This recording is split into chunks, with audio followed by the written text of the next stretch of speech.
مفتی صاحب کیا کہیں گے کہ جناب فاطمہ الزہرا سلام اللہ علیہا، آپ کی سادگی، آپ کی پرہیزگاری اور آپ کا تقوی، اس کی بیس کے آپ کو سردار کہا گیا اور جنت کی خواتین کے سردار کہا گیا. سردار کا اکثر جو ان کو رتبہ دیا گیا، اس کے بعد ہمیں اس امت کو کیا درس ملتا ہے؟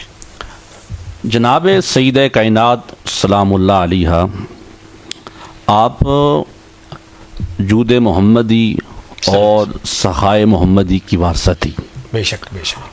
ام المومنین سیدہ عائشہ صدیقہ سلام اللہ علیہ آپ روایت کرتی ہیں کہ ما رأیت احدا اشبہ سمتا ودلا وہدیا برسول اللہ فی قیامہا وقعودہا، کہ ہم نے سیدہ کائنات سے بڑھ کر کسی اور کو حضور کے مشابہ نہیں دیکھا. واہ سبحان اللہ. چلنے میں، اٹھنے میں، رفتار میں، گفتار میں، کھانے میں، پینے میں، بیٹھنے میں. سبحان اللہ سبحان اللہ. اگر میں آپ کے توسل سے دو جملوں کے در بات ختم کروں کہ گویا ایسے محسوس ہوتا تھا سامنے چہرہ بطول کو ہوتا تھا، اس میں جلوہ حضور کا نظر آیا واہ کرتا واہ تھا. واہ. کمال کمال کمال. اور اگلی بات بڑی قابل غور ہے کہ اذا دخلت کانت، آپ فرماتی ہیں کہ جب سیدہ کائنات آتی تھی تو حضور ان کے استقبال کے لیے کھڑے ہو جاتے تھے. سبحان اللہ سبحان اللہ. بظاہر یہ بات ہمیں عام سی نظر آتی ہے. اب آپ کوئی بندہ کہتے ہیں ہر باپ اپنی بیٹی کے لیے کھڑا ہوتا ہے، لیکن اعجاز بھائی ہر باپ کا کھڑا ہونا اور ہے، امام الانبیاء کا کھڑا ہونا اور ہے. کمال ماشاء اللہ.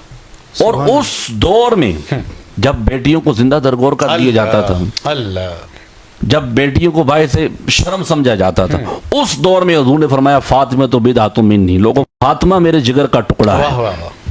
اور جگر کا ٹکڑا ہونا کوئی عام معمولی سی بات نہیں ہے. اس بات پہ علماء کا اجماع ہے جی جی. کہ رسول اللہ صلی اللہ علیہ وآلہ وسلم کے جسد مبارک سے جو زمین کے جو ذرات لگے ہیں، جہاں حضور آپ نے روضہ اقدس و اطیب و اشرف و اعلیٰ کے در جہاں سرکار آرام فرما رہے ہیں، فرمایا اجمع العلماء علی ان قطعۃ ارض التي تلاسق من جسد النبی صلی اللہ علیہ وآلہ وسلم وهو افضل سائر الکائنات حتی الکعبہ والعرش. جہاں حضور آرام فرما رہے ہیں میرے مصطفیٰ کے جسم مبارک سے، کفن مبارک نہیں، جو مٹی کے ذرات لگے ہیں، جو ریت کے ذرات ہیں، فرمایا وہ کعبے سے بھی افضل ہے، واہ واہ. بے شک. وہ رب کے عرش سے بھی افضل ہے. اب مجھے بتائیں جو حضور کے جسم کا حصہ نہیں ہے مٹی کے ذرات، اس کی یہ شان ہے، جو سرکار کے جسم سے مس ہو جائیں وہ رب کے عرش سے بھی افضل ہیں. تو جو رسول اللہ کے جگر کا ٹکڑا ہو تو پھر اس کی شان کا عالم کیا ہوگا. ماشاء اللہ. بہت ہی اور امام الانبیاء جان کائنات صلی اللہ علیہ وآلہ وسلم کے فرامین اس حدیث پہ جب بھی میں پڑھتا ہوں جاز بھائی تو میں اکثر جھوم جاتا ہوں. کیا شان ہے. جب بھی حضور کے صحابہ میرے مصطفیٰ سے کوئی بات کہتے، عرض کرتے، گفتگو کرتے، تو پہلے کہتے تھے فدا کا بھی ہو یا رسول اللہ، یا رسول اللہ، یا رسول اللہ میرے ماں باپ آپ کے اوپر قربان ہوئے، چاہے وہ صدیق اکبر ہوں، فاروق اعظم ہوں، عثمان غنی ہو، کوئی بھی صحابی ہو، کائنات کا کوئی بھی بندہ ہو، جب بھی وہ حضور سے گفتگو کرتا تو پہلے وہ کہتے تھے یا رسول اللہ میرے ماں باپ آپ کے اوپر قربان ہو جائیں. واہ سیدہ کائنات، آپ کی عظمت کا کیا کہنا، آپ کی شان کا کیا کہنا، آپ کی مقام کا کیا کہنا.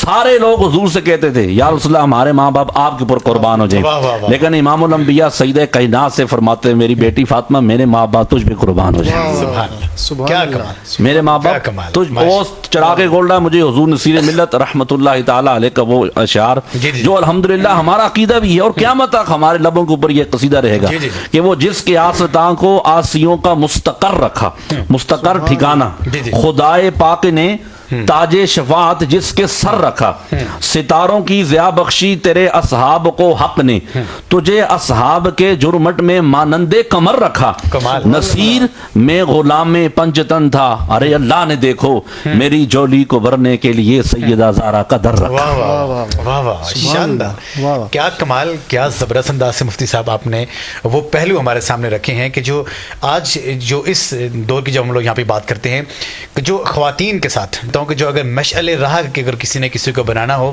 تو جناب سیدہ فاطمہ الزہرا السلام علیہ کہ وہ ایسی عظیم الشان ذات ہے کہ جن کی زندگی سے ایک پہلو سے ایک ان کے عمل سے آج کی اس دور کی جتنی ہماری مائیں ہیں، جو ہماری بہنیں ہیں، اگر ان کو مشعل راہ بنائیں گی تو نہ صرف دنیا میں بلکہ رب کریم ان کو آخرت کی وہ منزلیں عطا فرمائے گا جو ایک منزل ہوتی ہے.